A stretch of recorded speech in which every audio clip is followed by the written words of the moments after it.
So mga katits, meron lang akong ibabahagi sa inyo na bigay lang sa akin. Kumbaga binigay lang sa akin to, hindi to ako mismo nakakuha. Binigay to sa akin dahil rin sa tulong ko sa kanila. Sa pag-scan, sa pag hanap dun sa area nila kung paano makuha. So, binigyan ako mga katits ng 2 piraso. Ayan mga katits. Ayan. So, 2 piraso ito mga katits ang binigay sa akin. Ayan, 2 piraso. So mga katits, meron pala akong sasagutin doon sa mga nagtatanong na ang gold bars daw ay hindi raw ganun kakintab. So sa lahat po ng hindi nakakalam, hindi nakikita, mali po kayo doon. Kasi ang na-discover po namin is tapos na po. Gawa na po dati yun. Tinago lang dito sa bansa natin. So hindi yung sabihin natin na chemicals, powder na tayong gagawa. Kumbaga tapos na, ginawa na nila, nakuha na lang natin, nakita natin. So, wala na akong pakialam doon kung ano sasabihin ng iba. Ang importante, hindi lang naman tayo magiging ignorante rin. So, normally kasi mga katits, sa mga basa, ganun talaga ang sasabihin. So, para sa akin, hindi ako naapektuhan dyan. Natural lang yan mga katits sa mga viewers na maraming mababas. So, hayaan nyo na sila, wala naman kayong mapapala doon. So, kung anong yung mga reaction, kung ano yung mga nagpapakitang gilas, marunong, sweto daw, ganyan. So, huwag nyo nang pansinin nyo, importante yung sarili nyong discover.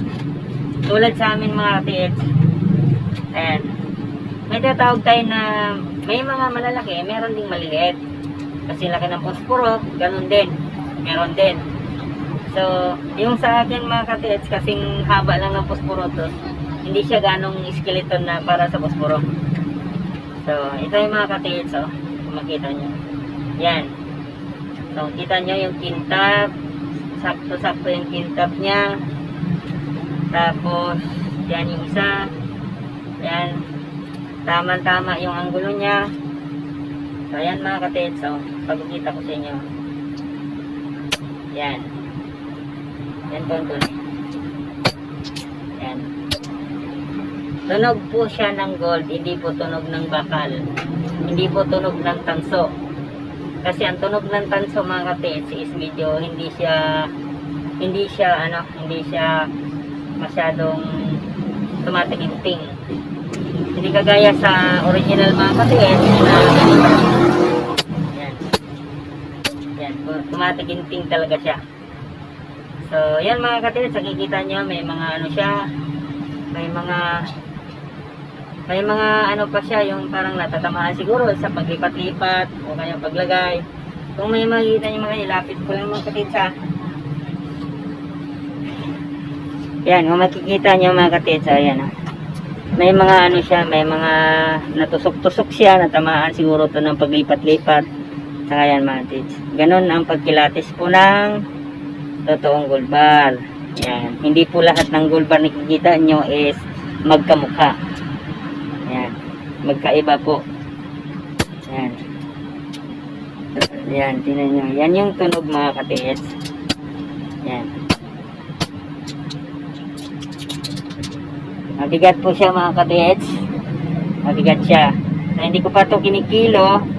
At saka hindi ko muna ikikilo. At saka sabihin ng mga para lang masagot yung mga followers natin na kiluhin, ilang kilo daw. So, kayo na lang ang tumingin sa mga ano dyan, yung tawag na mayroon nagko-comment, nagpost ako dito sa nagpost ako dito sa FB ko na nagtanong sa akin, hindi raw ganun kakintab yung mga gold bars dito sa atin. Sabi ko, wala na akong pakialam kung ano sasabihin mo. Dahil hindi lang ito ang nakikita ko. Pang-4 na beses ko nakakita ng ganito. Pero hindi ganito kalaki yung iba. Malaki yung iba. So, hindi tayo magiging inosente, ignorante. Ayan. So, kung makikita nyo mga katits, ayan. May mga ano siya, oh. May mga tawag nito. Yung parang tinamaan siya ng mga siguro nauntog-untog yun siya pagpa-file doon sa ano, sa loob. O sa katagalan na sino yung nakahawak dito. So yan, hindi natin alam mga kapatid. Yan. Ganon siya mga kapatid. At saka wala naman akong planong ibenta to eh. Remembrance ko lang ito. Yan mga kapatid. Hindi ko pa naman kailangan eh. Yan. So ayan, makikita nyo mga kapatid. So, yung tama niya oh. May mga tama siya sa gilid-gilid. Pero hindi siya nagbabago. Saka hindi kagaya ng ano mga kapatid, yung tanso. Yung tanso daw, sa nakikita yung tanso, pag ganitong kintab, tapos pinupunasan mo nagyan, nag-iibang kulay. Lalo siyang kumikintab. Pero ito mga kapatid, so, hindi nagbabago. Yan. Yan siya. Hindi siya nagbabago. Ganun pa rin. Yan mga kapatid, so yun lang ang share ko sa inyo. Na nagtatanong sa atin kung totoo bang may gold. Ayan na mga kapatid, so, partial. Maliliit nga lang siya. Pero, mabigat. Ayan. Ayan mga kapatid. Sa lahat po ng nagtatanong, sa lahat po ng gustong makakita ng anong klase ang gold. So malaki o maliit, parehas lang ganito ang kulay mga kapatid. Yung nakikita dyan na iba na nagsasabi na yung may ibang may malalaki na nakikita sila, tapos sabihin nilang bakit gano'n ang kulay. Sabi ko, hindi ko alam yun kung saan gawa yan. Kasi lahat po ng gold na dala ng mga Japanese imperial dito sa atin is tapos na po. Hindi po siya tipong sila na yung nagtutunaw dito. Tapos na, gawa na yan doon sa ibang bansa, tapos sa ibang bansa, tapos nila na dito. So meron din akong nakikita sa history noon na malalaki, kasing laki ng kalso ng sasakyan. Yan yung sila na mismo ang ano yun mga kapatid, sila na mismo ang nagtunaw nun ng mga Hapon para pagpalagay natin na sa 1,000 piraso, ginagawa na lang nilang mga 500 o 1,000.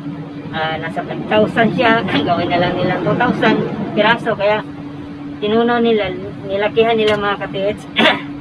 Pero ang dating forma talaga nun mga kapatid, ang malaki, yung sa malaki pa siya, yung normal size, ganito yung forma niya mga kapatid. Ganito ang forma niya. Tapos yung mga sa history noon, may kita tayo buhat-buhat ng mga Pinoy noon sa Maynila na inuli ng mga Hapon. At saka yung pagsuko ng Hapon, nakikita natin kinarga na 6.5. Yan mga kapatid is ano na yun, recycle na yun. Ganitong forma na gold bar, yung ganong kalaki mga kapatid, na parang 2 by 3, ganong kalaki. Pinagtutunan nila yung mga kapatid, ginawa nilang malaki. Kaya makikita natin dati sa history na may binabuhat-buhat silang malalaki kasi ayaw nilang mas marami yung mga kapatid dala-dala nila.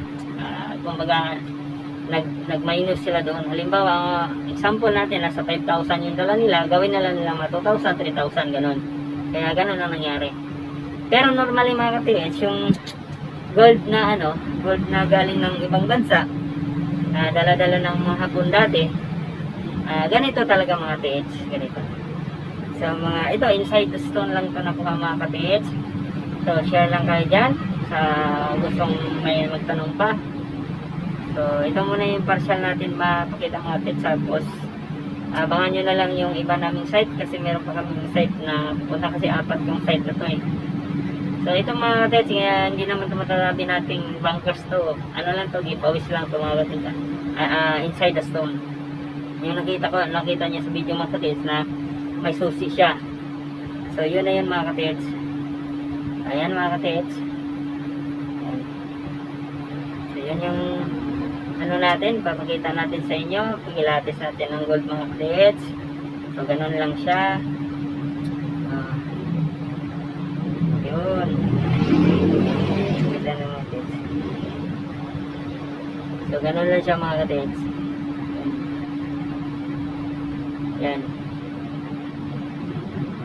So yan mga kapatid, silipin talaga yan. Tsaka sa tunog pa lang mga kapatid, Makikita niyo sa tunog pa lang, oh. Yan. Yan. Yan ang tunog mga katits. Kasi ang tanso, ibang tunog. Kumaga, bungol yung tanso eh. Yan. Tsaka yung kintab niya mga katits, hindi nagbabago. Yan. So, regalo lang to mga katits. So, maraming salamat sa mga katits nating nag-aabang sa ating site. So, shout out sa lahat ng katits natin. So, sa ngayon, hindi muna tayo magkapagsunod-sunod ng trabaho dahil palaging umulan, may bagyo. So, huwag kalimutan mag-subscribe palagi sa ating channel mga katits. At subaybayan ninyo pa yung iba naming mga area na pupuntahan. Kasi may apat pa kami mga katits na trabaho. So, gano'n lang mga katits. Good luck. Share lang sa inyo to sa mga katits natin na huwag tayong magpawala ng pag-asa, tsaga-tsaga lang, tsaka huwag magpadala sa tawag dito, huwag magpadala sa mga sulsul ng mga tao, huwag magpadala sa mga scammer tawag nito, nag-aabang lang na may makita, tapos pagkatapos bus ng bus. Huwag kayong mawala ng pag-asa dyan mga katits, huwag kayong ma-discourage, ituloy nyo lang kagaya sa atin dahil kahit papano, kahit maraming mga basar dyan, kahit maraming mga naninira sa atin, ang importante hindi tayo umaasa sa kanila at hindi tayo namiruisi sa kanila. Yan lagi ang tandaan natin mga katits. Hindi tayo nag-argibyado ng iba, hindi tayo nangailangan ng hingi ng tulong sa kanila. Kumbaga, kanya-kanyang sipag, kanya-kanyang tiyaga. So ngayon, may nilaga. So mga katits, yun lang, may share ko sa inyo. So good luck, happy treasure hunting. Huwag mawala ng pag-asa. So tuloy lang mga katits. Good luck and God bless sa ating lahat. Assalamualaikum warahmatullahi wabarakatuh. God bless mga katits and bye-bye. Huwag kalimutan mag-subscribe sa ating channel sa YouTube channel sa Facebook. So good luck sa ating lahat. Happy hunting. Bye-bye.